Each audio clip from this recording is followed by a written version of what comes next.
The current PAWS Shelter is a small facility that does a lot of big work.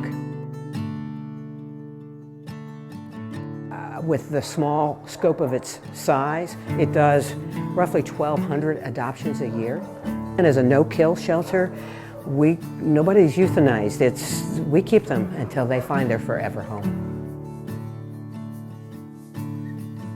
When it was time for us to adopt a second dog, it was sort of a no-brainer because my husband and I knew we had the capacity to take care of his needs, and he's just perfect, the most perfect dog. My experience with PAWS has been just amazing. First and foremost, I was really impressed with the staff here.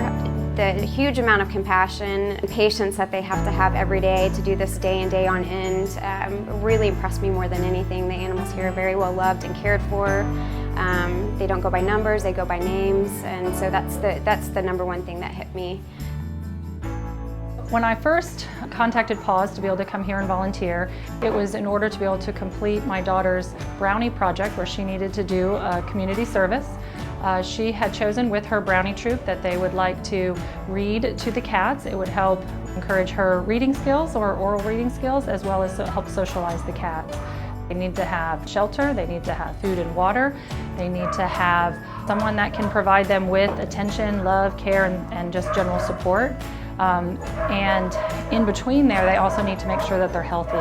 Current location, there's actually a lot of needs. The structure itself is old, so there's a lot that needs to be upgraded with it.